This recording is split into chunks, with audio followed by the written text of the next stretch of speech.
Como hemos querido, digamos, abordar los diferentes temas que han visto de esta capacitación, iniciamos con una introducción en donde estuvo Camilo Marulanda eh, dándonos esa introducción de lo que sería el curso. Después hemos visto ya como en un contexto mucho más general, vieron esas sesiones con Eduardo Triana, muy orientadas a lo que es gestión del riesgo y planes de contingencia, que fue esa última charla que escucharon. También escuchamos en el día de hoy a Fabio Sánchez, eh, digamos, en mucho específico en cuanto a cómo respondemos a esos riesgos.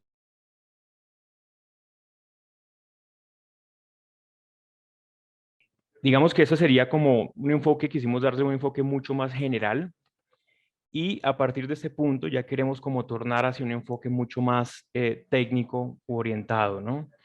Específicamente mucho más hacia la geotecnia. Lo que yo les voy a mostrar en esta hora de capacitación está pensado más en lo que es llegar a un diseño por confiabilidad en geotecnia. Obviamente los principios, algunos análisis que van a ver, algunas metodologías no solamente aplican a geotecnia, sino a otras formas de llegar a diseños, a factores de seguridad, márgenes de seguridad. Y el día de mañana ya van a ver un poco más orientado, más específico, ese análisis principalmente de lo que es la amenaza, amenazas por sismo, amenazas geológicas, amenazas por avenidas torrenciales, las amenazas que se dan en túneles, en presas, en tajos mineros, y cerramos el día de mañana con lo que es, eh, lo que es esa charla de Andrés sobre manejo contractual que se da para la gestión de riesgos en la construcción de obras subterráneas. Entonces, para los que no me conocen, yo soy Daniel Caña, soy geotecnista, tengo una maestría en geotecnia, soy ingeniero civil y digamos que en este momento me voy a concentrar más en lo que es la probabilidad de falla en diseños por confiabilidad. ¿Cuáles serían esos objetivos?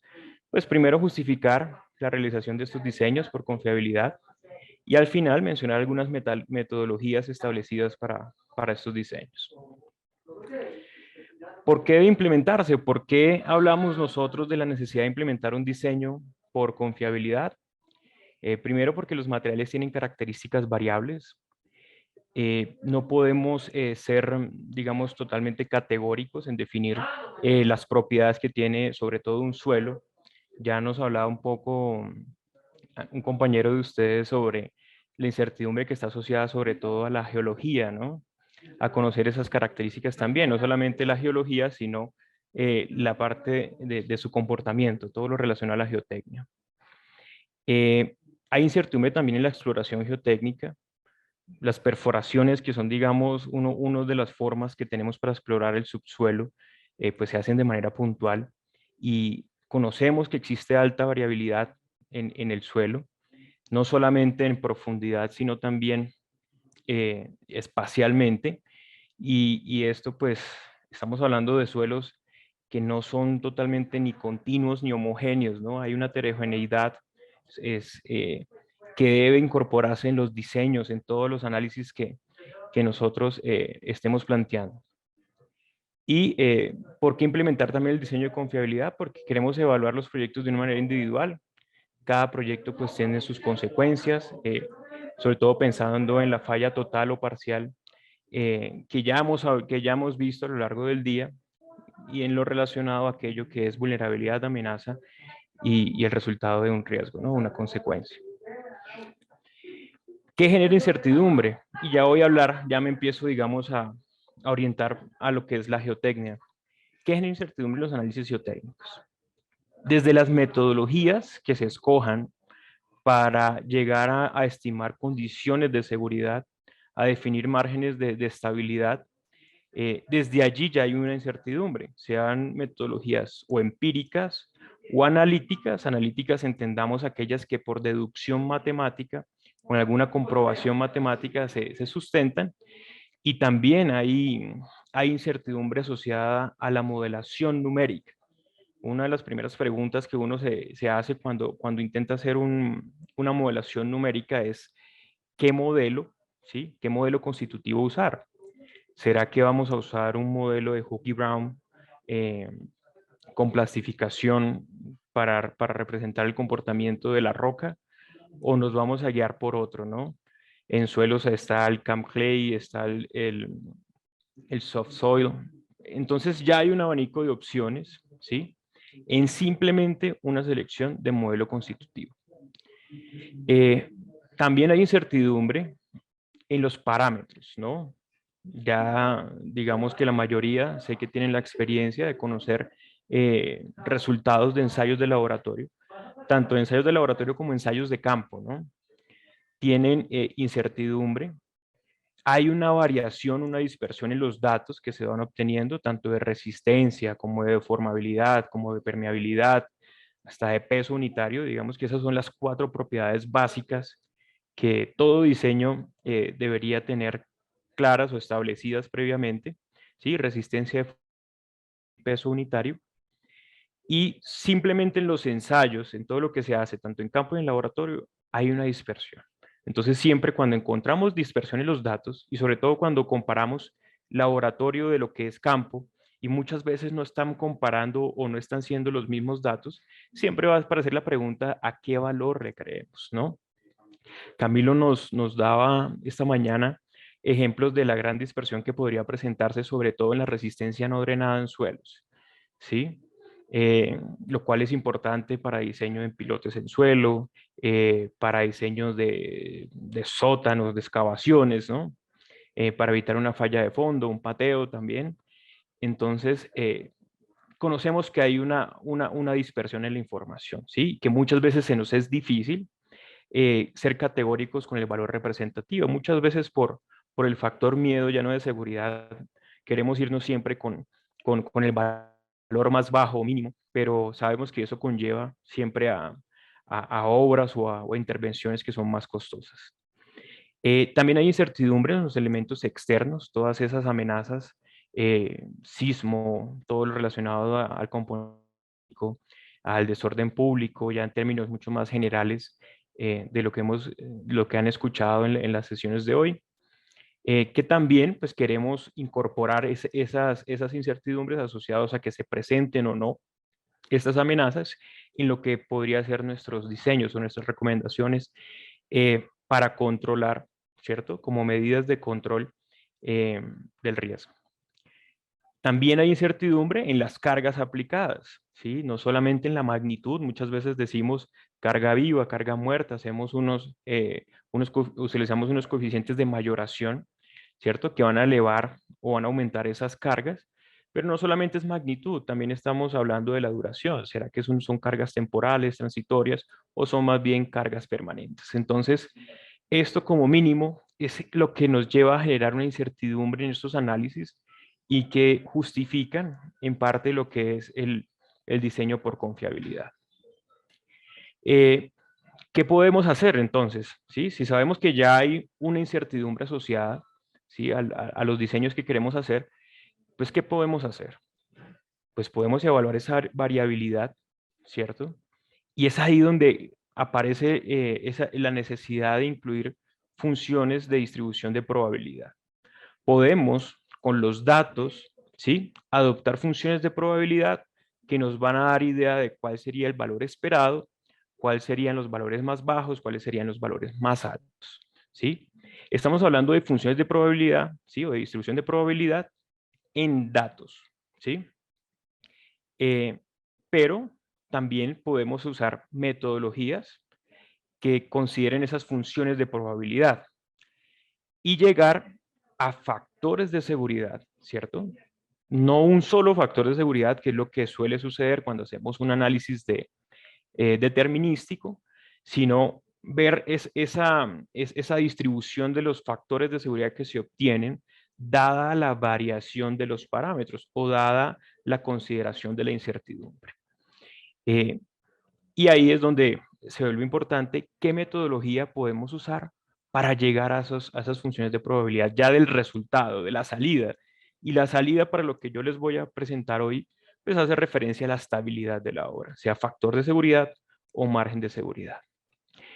Y quiero aquí arrancar para orientar lo que voy a mostrar más adelante cómo desde la probabilidad aplicada a un árbol de eventos se puede entender ese proceso que vamos a ver más adelante, esa metodología de lo que es propiamente una probabilidad de falla, ¿no? De que ocurra una falla.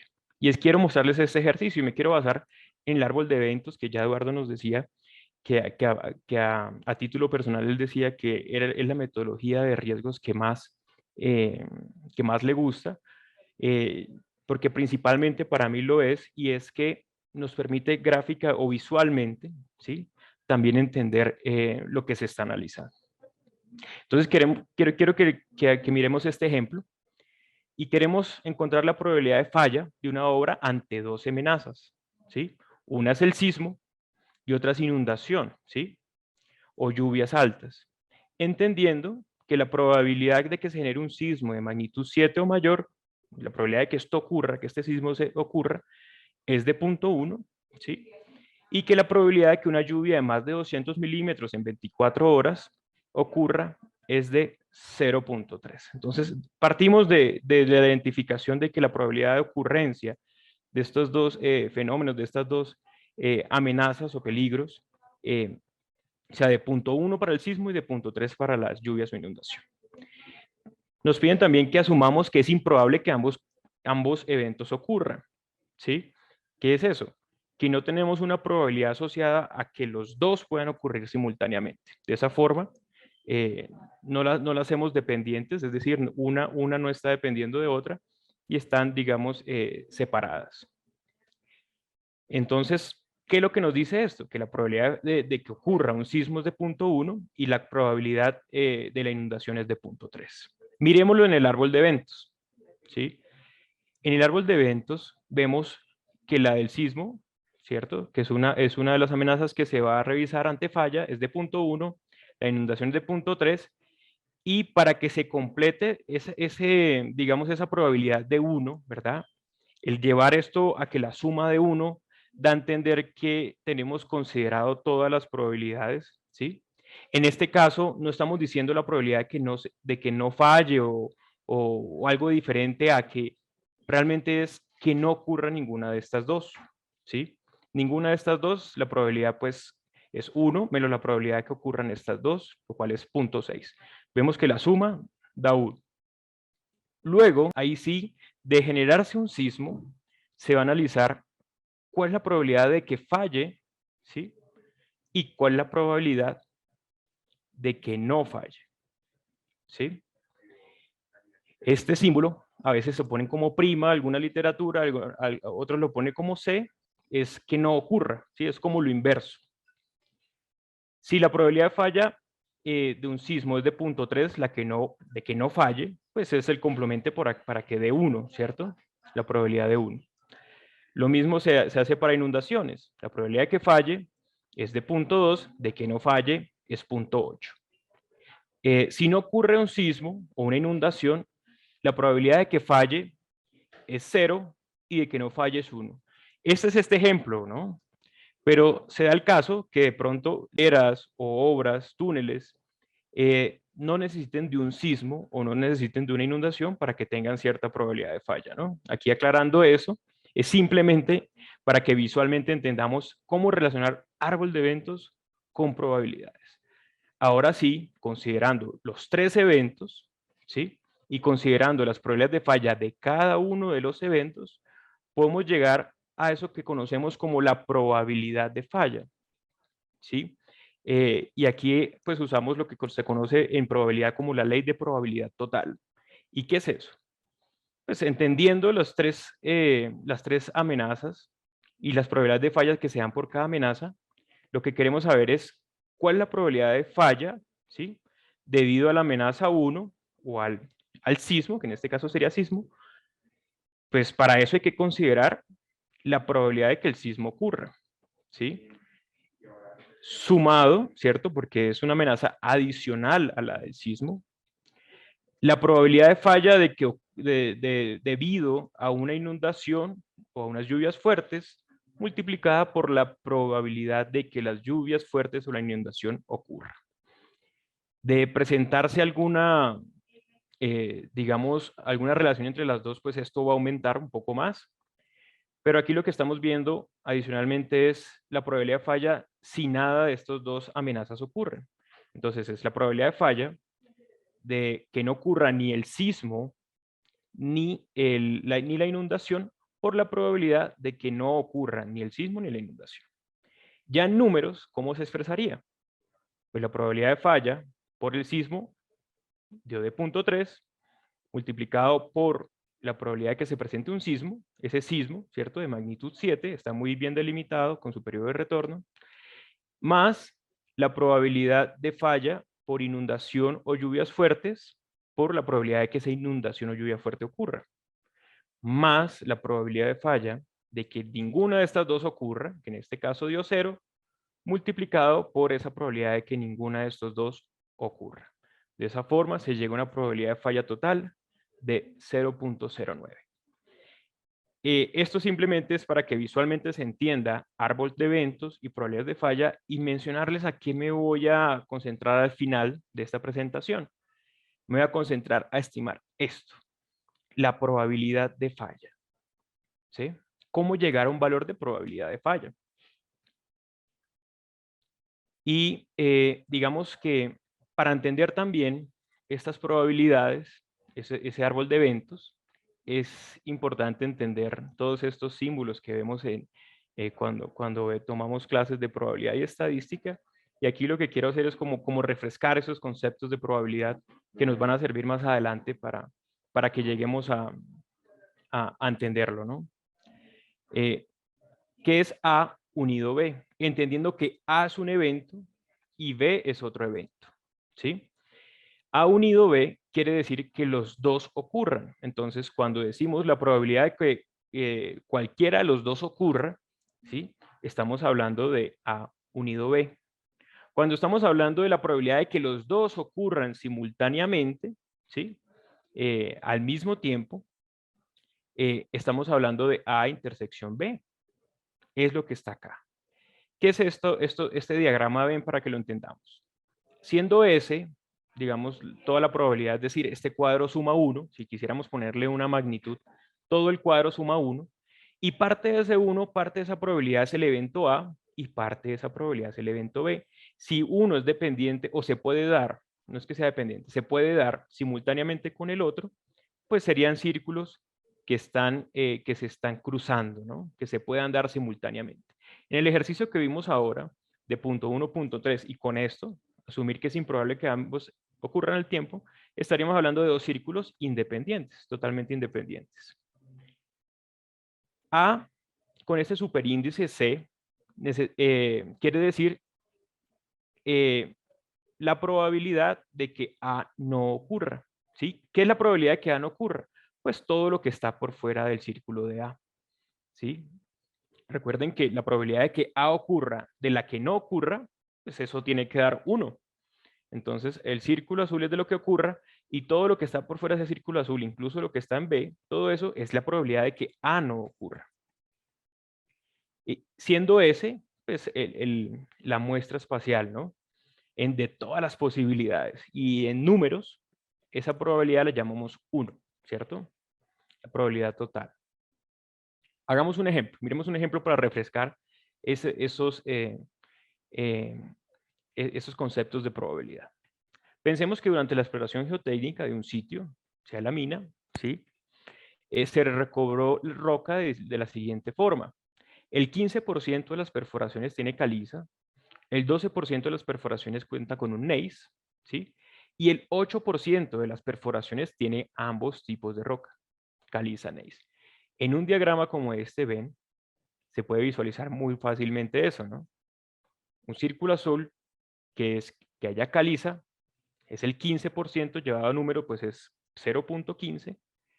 El gneiss, que es 0.12, es el círculo verde, y todo lo que no es ni gneiss ni caliza, pues es lo que está llenando esa muestra espacial, que es la probabilidad de 1, ¿no? La suma de todo debe dar 1. Ahí podemos, digamos, hacernos unas preguntas de probabilidad, ¿cierto? Y podrían ser, ¿cuál es la probabilidad de que encontremos ambos tipos de roca? ¿Cuál es la probabilidad de encontrar al menos una roca? ¿Cuál es la probabilidad de no encontrar ninguna de estas rocas? ¿Sí? Es decir, seleccionamos una perforación al azar y ¿cuál es la probabilidad de que no encontremos ninguna de estas rocas? ¿Cuál es la probabilidad de no encontrar, por ejemplo, el gneiss? ¿O cuál es la probabilidad de encontrar el gneiss, pero nada de caliza en una perforación? ¿Sí? En términos probabilísticos. Este diagrama, si ustedes ven, el azul suma 0.15, que es la probabilidad de encontrar roca caliza, 0.07 más 0.08. La probabilidad de encontrar un gneiss, que es 0.012, perdón, 0.12 o 12%, es 0.08 más 0.04, es el círculo verde. ¿Qué sería entonces este cruce de los dos círculos? Pues lo que nos dice el ejercicio, que es el 8% de probabilidad de que encuentre las dos rocas simultáneamente.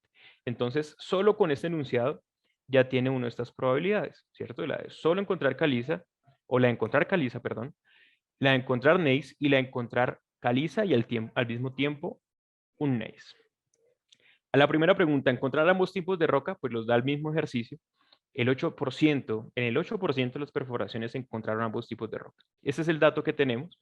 Luego, la probabilidad de que encontremos ambos tipos de roca está pues, en el mismo enunciado. ¿Cuál es la probabilidad de encontrar al menos una roca? ¿Sí?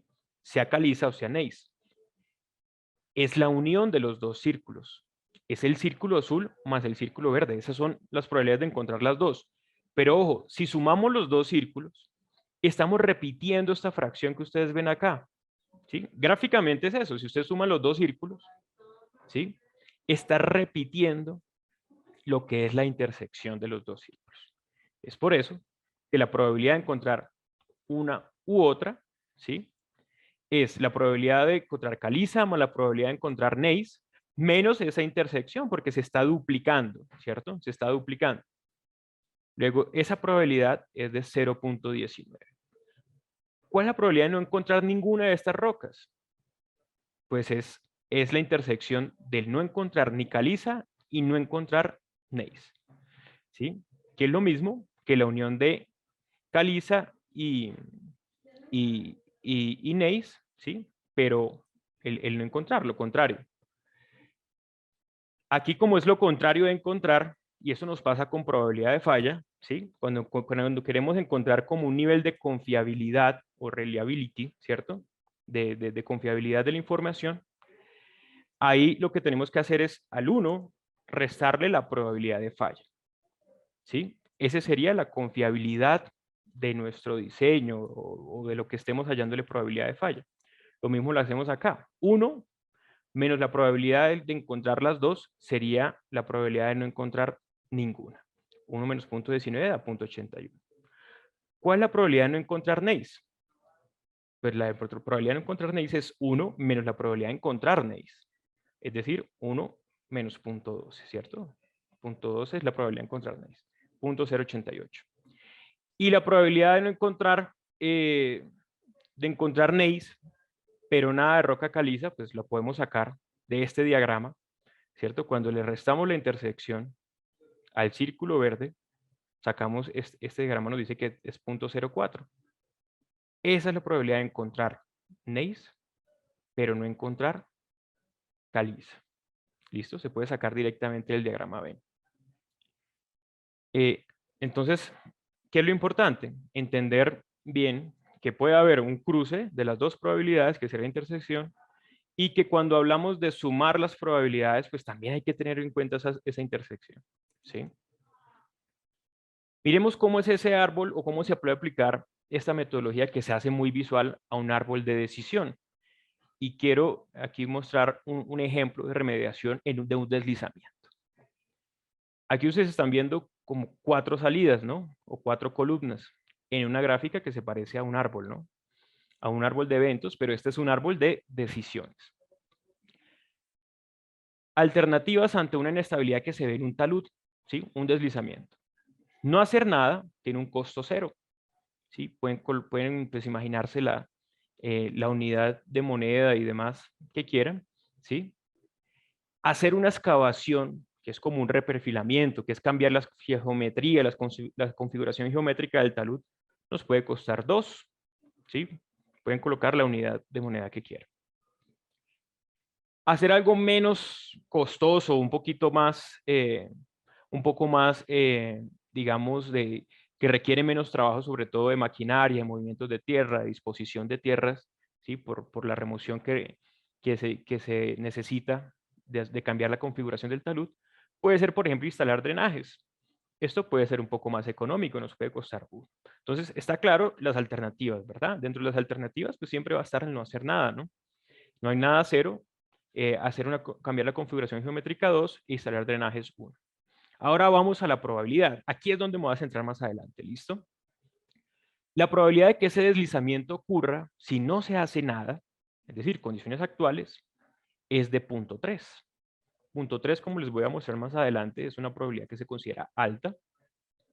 Desafortunadamente, nuestras normas no reglamentan diseños para probabilidad, sobre todo normas de edificaciones y demás. Muchas veces no relacionan una probabilidad que nos sirva de referencia y tenemos que basarnos de códigos internacionales. Entonces, si la probabilidad de que de la falla ocurra de no hacer nada es de 0.3, que no ocurra un deslizamiento, pues es lo complementario, es 0.7. Y sabemos que si se llega a presentar esa falla, los costos de remediación, los costos de aplicar esa contingencia que nos hablaba ahorita Eduardo, pues va a tener un costo de 10. Y eso es lo que normalmente ocurre. Cuando no se hace intervención, ¿cierto? Los costos de reparar esa afectación, pues siempre van a ser mayores a las de intervención, ¿no? Es lo que pasa en la mayoría de las ocasiones. Ahora, ¿qué pasa si cambiamos la configuración? Es decir, excavamos algo, no todo, pero excavamos. Podemos reducir bastante la probabilidad de falla, 0.05. Y que no falle o no se genere un deslizamiento puede ser, pues, lo complementario, 0.95. El costo de la reparación, si falla esta medida, va a ser menor. ¿Por qué? Pues simplemente es menos material a remover, ¿sí? Puede generar, digamos, una reducción en lo que sería, en lo que resultara de fallar ese talud. La instalación de drenajes. En la instalación de drenajes se quiere incorporar sobre todo la incertidumbre que hay con la efectividad de los drenajes, ¿sí? Se pueden tapar, pueden no funcionar, podemos que la longitud de los drenajes se especifiquen de 40 metros, pero con las perforaciones por derrumbes, por atrapamiento, no se podía superar, no podía superar 30 metros. Hay incertidumbre asociada al nivel del agua, ¿sí? Hay una incertidumbre asociada al nivel del agua, entonces se pone en duda la efectividad de solo instalar drenajes. Entonces lo consideramos. Es 80% probable que sea efectivo y hay un 20% restante que nos hace pensar que no es efectivo. De esa forma, si es efectivo, la probabilidad de falla pues baja, muy similar a lo que sería hacer un cambio de la geometría a 0.05, mientras que si es inefectivo, pues la probabilidad es alta, ¿sí? Si ese drenaje es inefectivo, pues va a ser de 0.2, sigue siendo un poco menor que la probabilidad de no hacer nada. ¿Cómo llegar a un costo total esperado? Pues el costo total esperado de no hacer nada, pues sería el costo de no hacer nada, que es 0, más el costo de presentarse una falla por la probabilidad de que se dé esa falla, ¿sí? Se llegaría a un costo esperado de 3. Mientras que si se hace un cambio en la configuración geométrica del talud, si se hace un tendido del talud, estaría el costo de ese tendido más lo que representa los costos de que llegue a fallar por la probabilidad de falla. Estamos hablando ya de un costo total esperado de 2,4.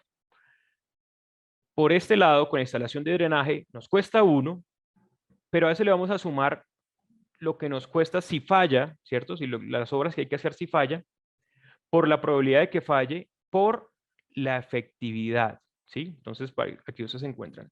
Un lado la efectividad más los costos de que falle, por la probabilidad de que falle, si no es efectivo o es inefectivo la instalación de drenajes.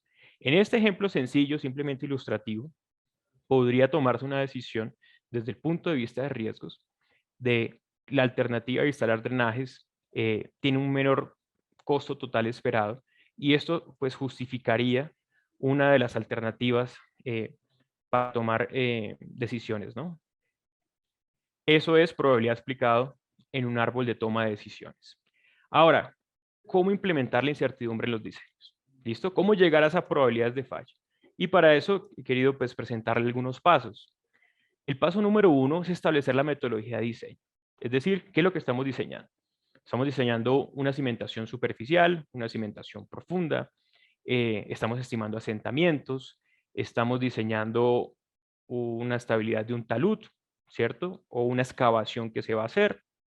¿Qué metodología vamos a usar? Si hablamos de capacidad portante superficial, por poner un ejemplo, encontramos varias metodologías, entre empíricas y analíticas. Está la de Hansen, está la de Besic, está la de Terzaghi, está la de Meyerhoff, ¿sí?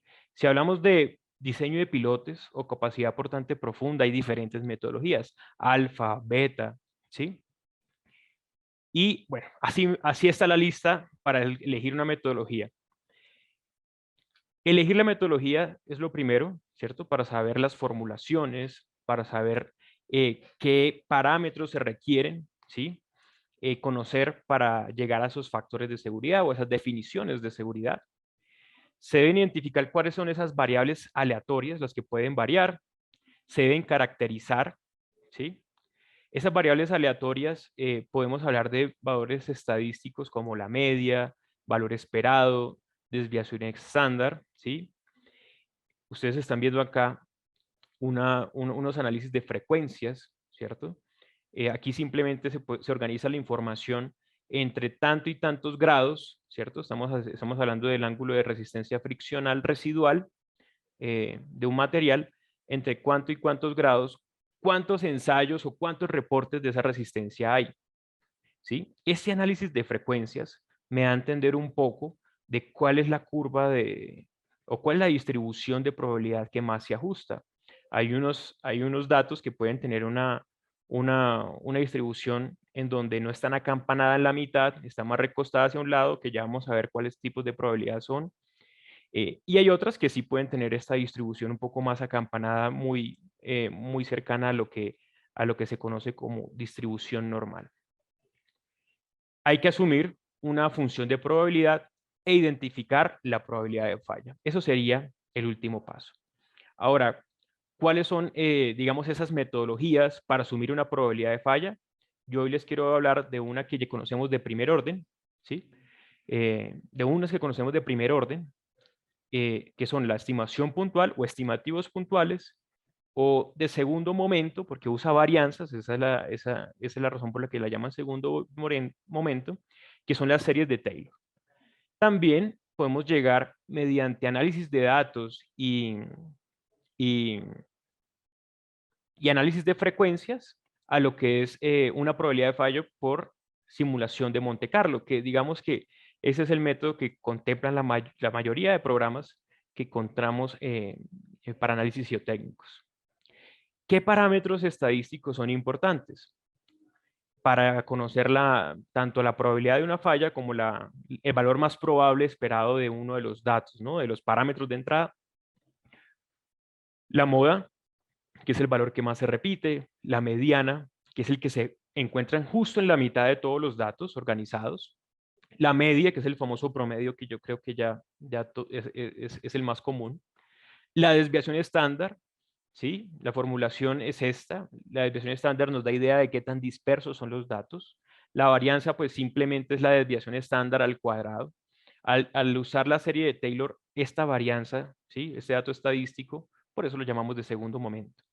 Y hay otro parámetro estadístico que se vuelve bastante importante, que es el coeficiente de variación. El coeficiente de variación simplemente me está relacionando qué tan dispersos son los datos en relación a su media, ¿sí?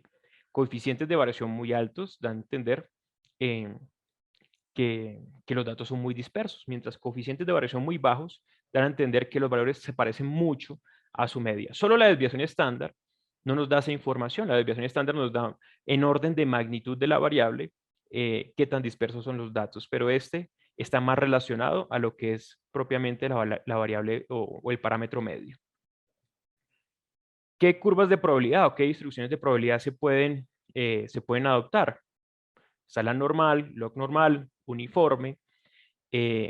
Hay, hay normal estándar, que es estandarizando que el valor medio se vuelva cero. Lo importante es, digamos, conocer que el área bajo esta curva, ¿sí? Es 1.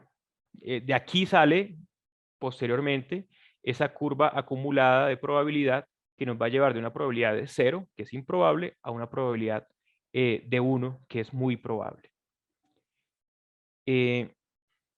La probabilidad siempre la estamos expresando entre un número entre 0 y 1, siendo 1 completamente probable, siendo 0 completamente improbable.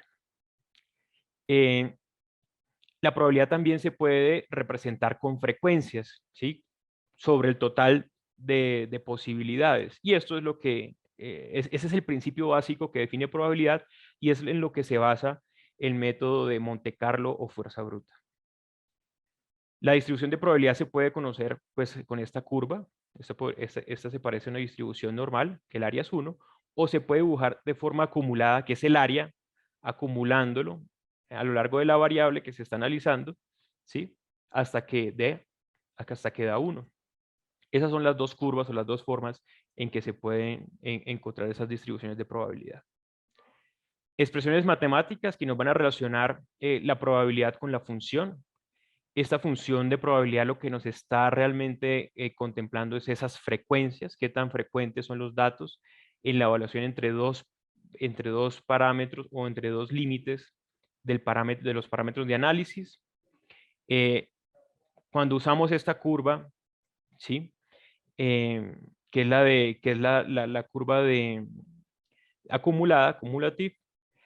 Cuando llegamos acá a decir que hay un parámetro, le damos un valor y leemos aquí directamente, estamos encontrando la probabilidad de que los datos sean menores a ese dato. La probabilidad de que los valores sean menores a ese dato. Y si ese valor X es factor de seguridad, ¿sí? Es factor de seguridad. Cuando usamos esta curva, estamos llegando a la probabilidad de que los factores de seguridad sean menores, ¿sí? Al valor que nosotros estamos considerando. Si hacemos, por ejemplo, factores de seguridad, ¿cierto? El factor de seguridad me define, realmente es una división en donde 1 es que se presenta la falla. Entonces, si aquí decimos que 1 y se obtiene una probabilidad, estaríamos llegando a la probabilidad en que los factores de seguridad sean menores a ese 1. Ya más adelante lo voy a mostrar con más curva. ¿Listo? Expresiones matemáticas en donde, por ejemplo, está el valor esperado, ¿sí? El valor que es esperado, que se aproxima a lo que es la media.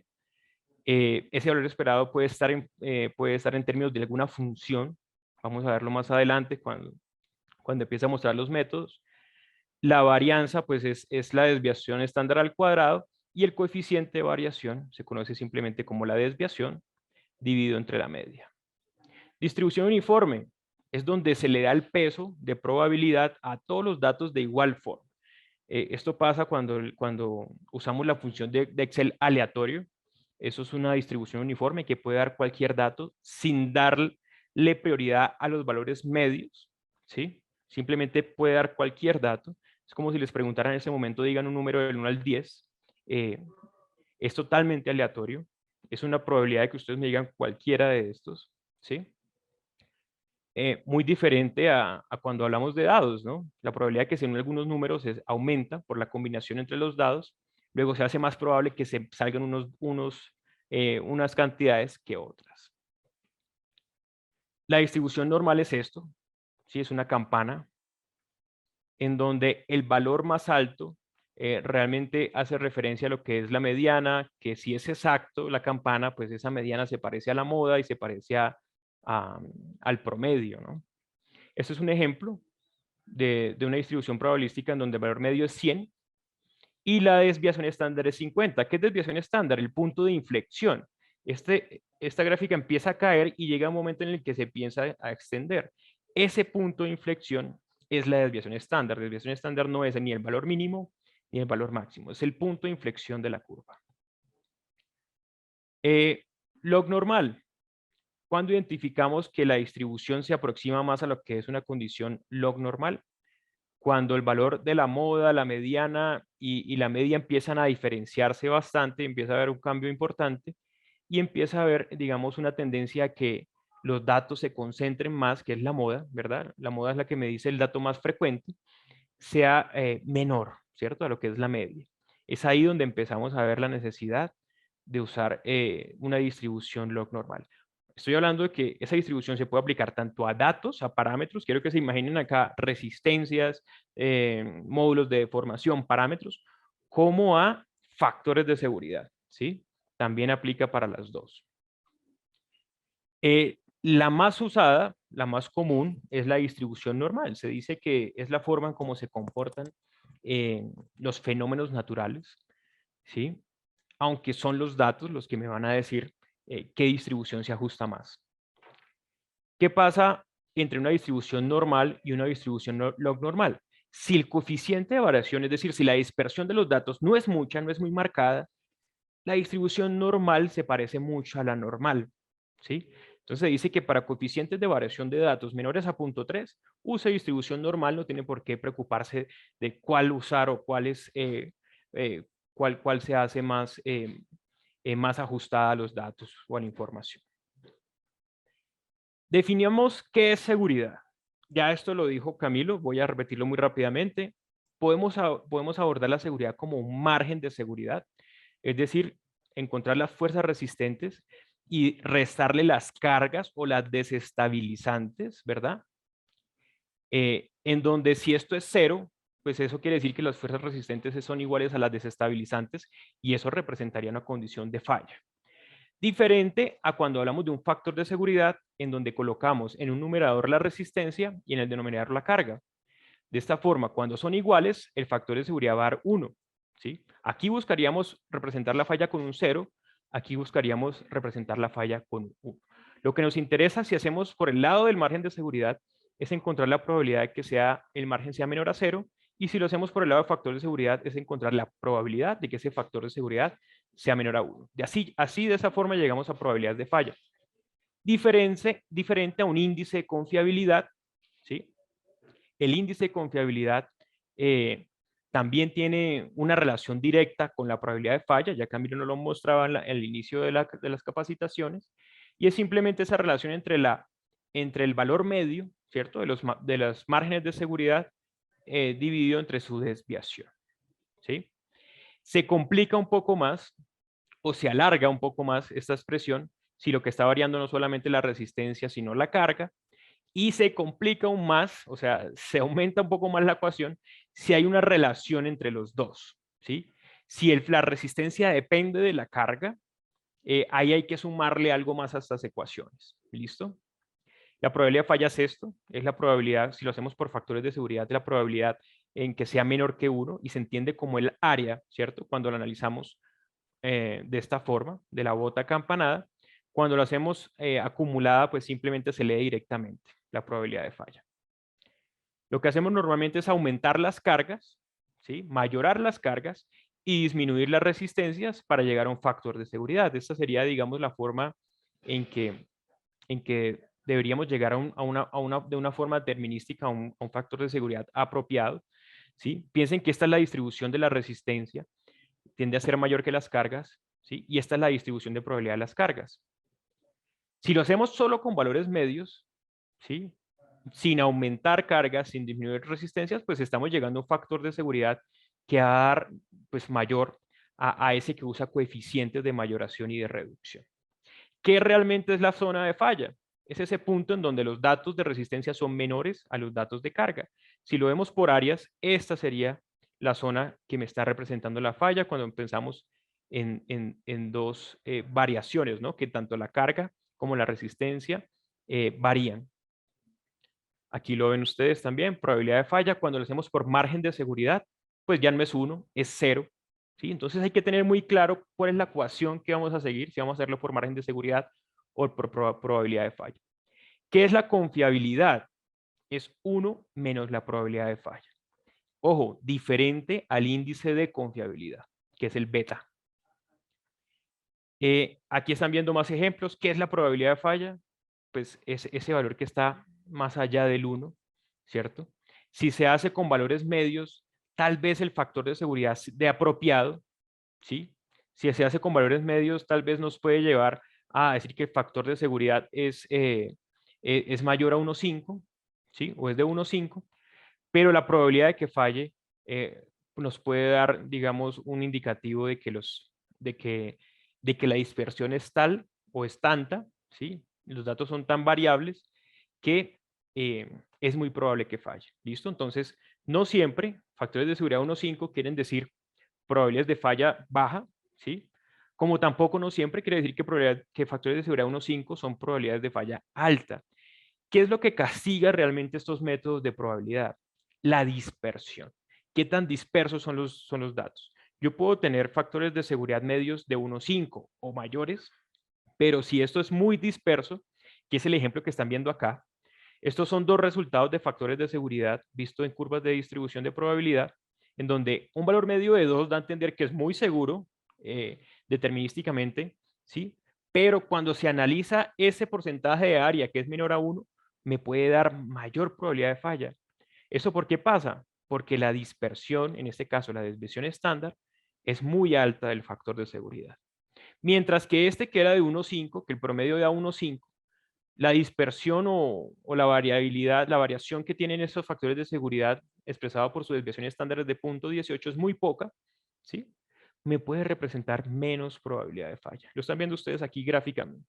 Por eso nunca van a encontrar, o no se debería nunca utilizar, una relación directa entre factores de seguridad y probabilidad de falla, porque va a depender de qué tan dispersos son los datos, de qué tan dispersos están dando los resultados. ¿Listo? Voy a pasar esto, ya lo presenté, resistencia, carga y ese beta que es el índice de confiabilidad. ¿Por qué se menciona tanto cuando hablamos de diseño por confiabilidad? Porque con este beta, llegando a estos betas y asumiendo una distribución de probabilidad estándar, normal estándar, ¿sí? O estandarizada, podemos llegar a probabilidad de falla, ¿sí? Conociendo este beta, podemos deducir probabilidades de falla. Simplemente conociendo el valor esperado del factor de seguridad menos 1, si se hace por factores de seguridad, dividido entre la desviación de estándar de los factores de seguridad, ya con este beta podemos deducir una probabilidad de falla. ¿Listo? Si se hace por marginales, es decir, si ya no estoy mirándolo con 1, en marginales esto ya no sería el 1, sino 0, porque el valor que es de referencia en marginales es 0, pues el índice de confiabilidad se facilita aún más porque va a ser la media menos la desviación estándar de los marginales. Si hay una correlación entre la resistencia y la carga, pues este índice de confiabilidad va a variar, ¿no? ¿Sí? Cuando se hace con resistencia y carga, pero cuando ya se llega a valores marginales, es decir, a la salida final de la ecuación, que es carga menos resistencia menos carga, se simplifica mucho más el estimar ese índice de confiabilidad.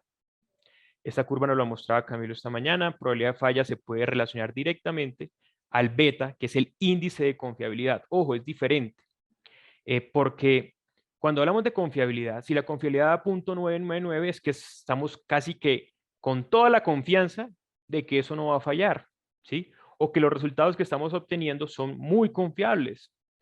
Y así la confiabilidad, que es 1 menos probabilidad de falla, se puede entender con una tabla, ¿sí? Con una agrupación cualitativa, contrario a lo que es la probabilidad de falla. La probabilidad de falla que usan normalmente los estándares, que uno ve con más, digamos, el valor más marcado en cuanto a estabilidad de taludes, en cuanto a diseño de cimentaciones, es de 0,001. Y eso quiere decir en términos de comportamiento esperado es que está por encima del promedio, tirando a ser bueno o tendiendo a ser alto, ¿sí? Ese índice de confiabilidad. Y a mayor índice de confiabilidad, menor probabilidad de falla. Ojo, la dispersión no solamente se da en propiedades, que ya les he venido hablando, media, estándar. También hay unas correlaciones que se llaman correlaciones espaciales, ¿cierto? Que se deben a esa heterogeneidad del suelo. Si todo se concentra o esas propiedades se concentran en algunos puntos, esa correlación espacial pues va a dar muy alta, o sea, hay una buena correlación espacial, pero si es muy dispersa la información, ¿sí?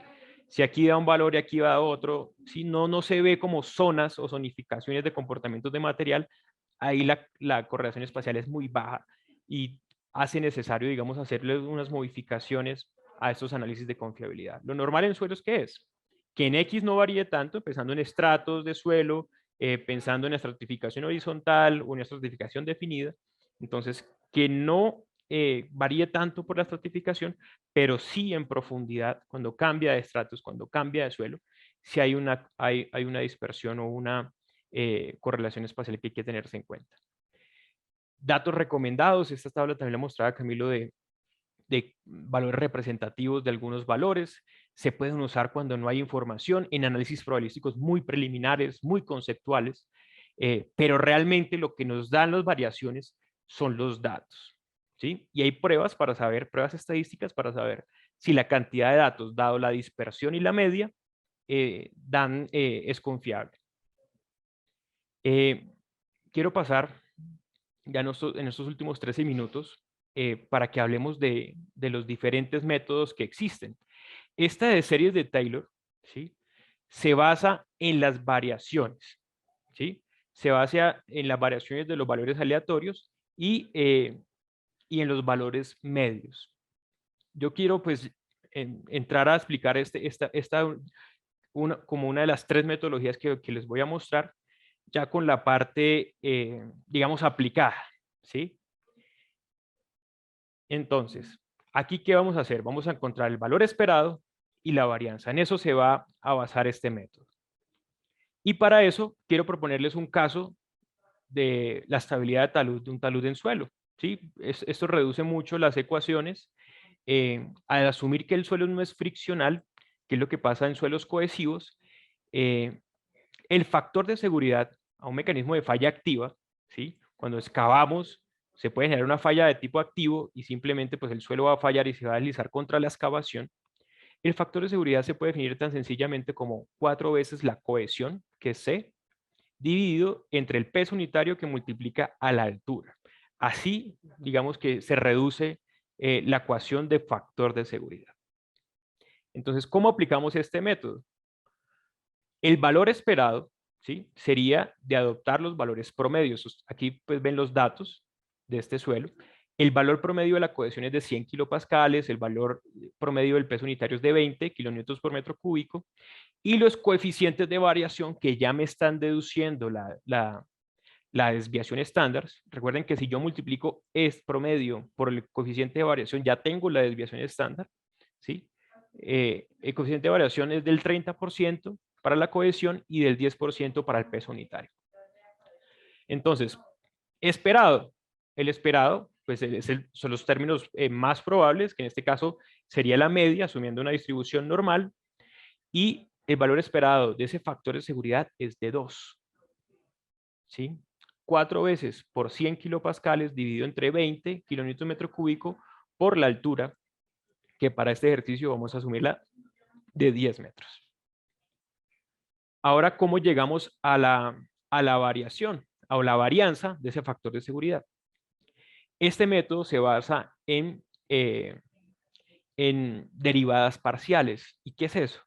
Es derivar la ecuación en función de cada una de las variables que tienen ese comportamiento o esa incertidumbre, ¿no? En este caso, son solo dos variables, por eso ven ustedes solamente dos derivadas parciales. Está la derivada del factor de seguridad en función de la cohesión o respecto a la cohesión al cuadrado por la varianza. Esto es lo que significa que es de segundo orden, ¿verdad? Porque estamos encontrando varianzas. Más la derivada de ese factor de seguridad en relación al peso unitario al cuadrado por la varianza de ese peso unitario. ¿Cómo llegar a esto? Pues derivamos esto, ¿sí?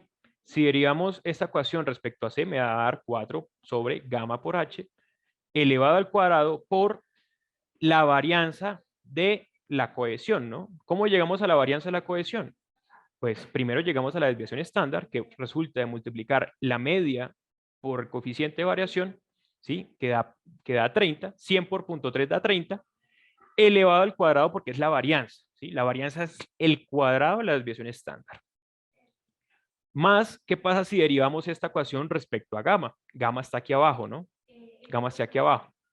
Entonces es lo mismo que tener gamma a la menos 1, ¿sí? Se le resta 1, ¿sí? Queda menos 2, vuelve hacia abajo con el cuadrado. El menos 2, ese menos pasa a multiplicar también y por eso sale este negativo, ¿no?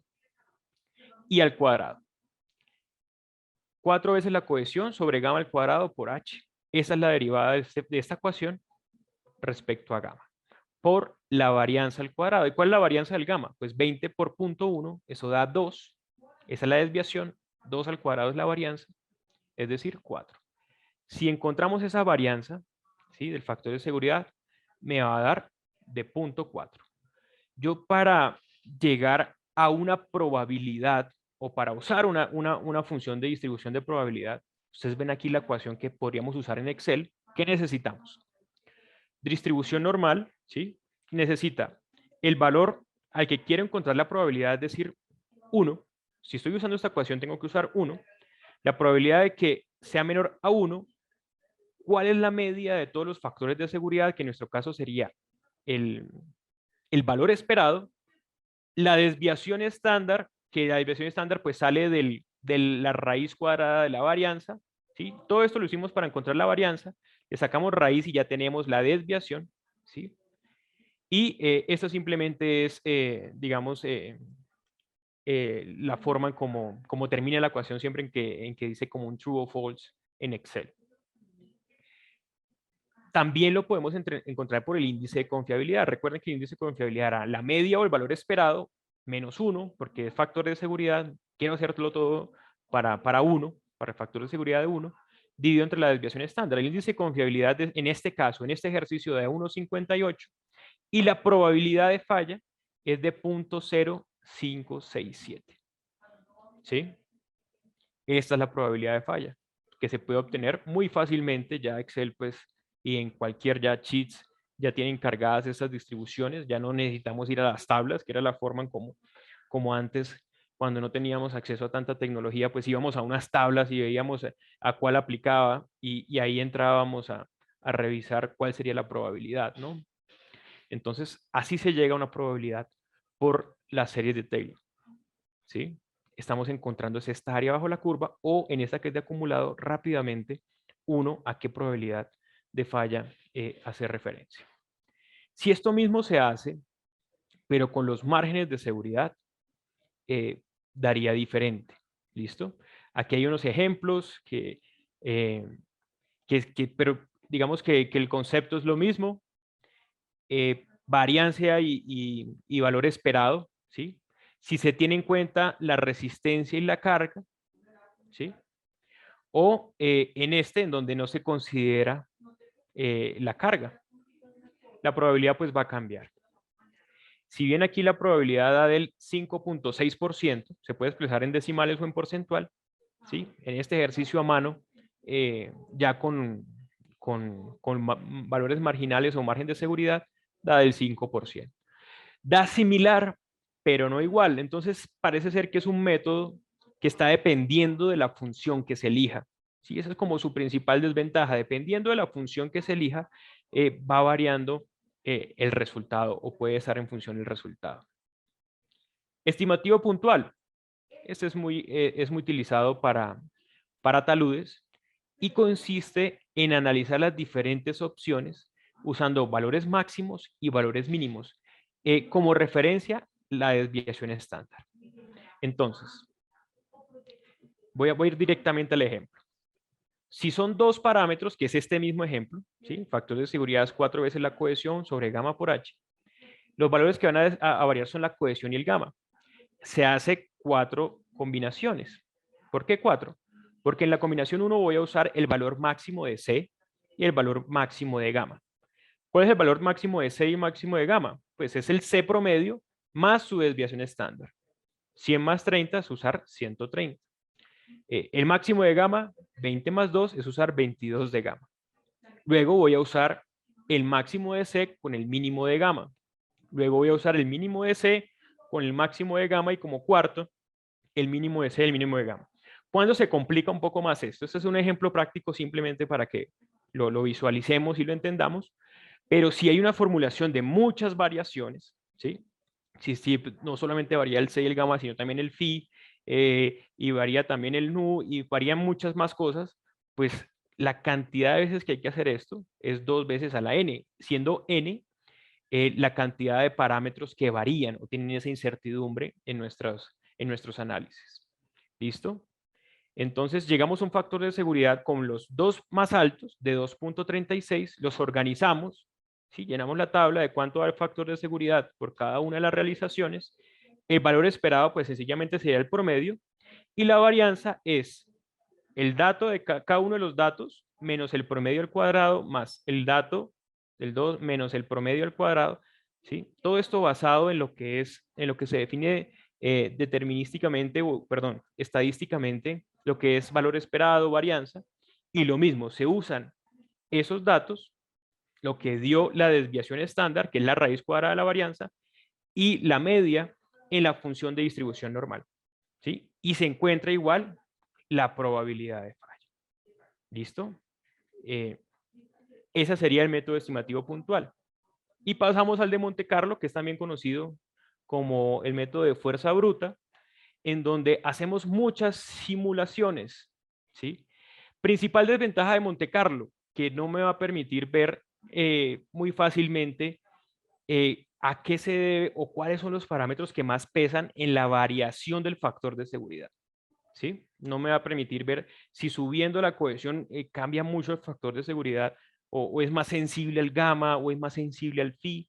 ¿Sí? En Monte Carlo no lo vamos a ver, pero como principal ventaja está que podemos asumir distribuciones de probabilidad en los datos. Me explico. El C ya no va a ser simplemente un valor mínimo y uno máximo. El C va a decir, vamos a decirle, C tome un valor dentro de la probabilidad, siendo mucho más probable el valor medio, ¿sí? De cualquiera de estos datos, cualquiera de la información que puede tener la cohesión. Entonces, cada dato puede estar asociado a una distribución de probabilidad y eso es lo que se hace con muchas modelaciones. Diferente a que se haga con factor de seguridad y margen de seguridad, eso ya lo tenemos claro. ¿Qué tenemos que hacer en este método? Muchas modelaciones, muchas corridas, ¿sí? En donde cada dato va a tomar parte de la ecuación y va a presentar un resultado. Al final vamos por ese principio de probabilidad que es frecuencia de datos que no cumplen, ¿sí? Si queremos llegar a la falla, son esos datos que dan factores de seguridad menores a 1 sobre la cantidad total de modelaciones. De esa forma llegamos, llegamos a una probabilidad de falla. Y este sería el ejemplo, ¿sí?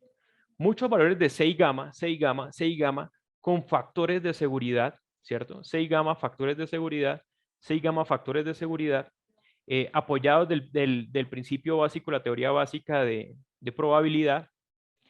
Y aquí, ¿qué es lo que hacemos? Pues de la cantidad de modelaciones, mire que hay 2 que me están diciendo el factor de seguridad no cumple.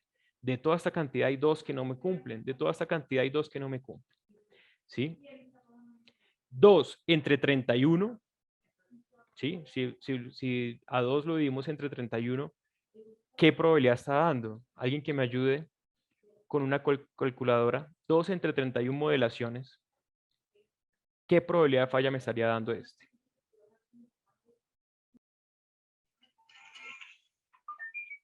Me da 0.06, ¿sí? Es decir, 6%. Lo que se parece a lo que hemos venido encontrando, 0.0559, ¿sí? ¿Cuál es la principal desventaja de este método? Y es lo que hay que tener cuidado, que va a estar muy en función del número de modelaciones. Entonces no puedo hacer simplemente 10 modelaciones, 15 modelaciones, algo predefinido, sino que tengo que hacer varias a diferentes modelaciones. En lo ideal, pues hacer una gráfica de cómo está dando la probabilidad para el diferente número de modelaciones y allí saber hasta qué modelaciones debo hacer para que la probabilidad empiece a dar más o menos igual. Entonces es un valor sensible la cantidad de simulaciones o modelaciones. Y con esto pues termino lo que es diseño por confiabilidad. No sé si tengan alguna pregunta, si Si quieran de pronto complementar esta capacitación con la experiencia que han tenido ustedes en los diseños por confiabilidad, eh, pues estoy pendiente de las preguntas que puedan tener.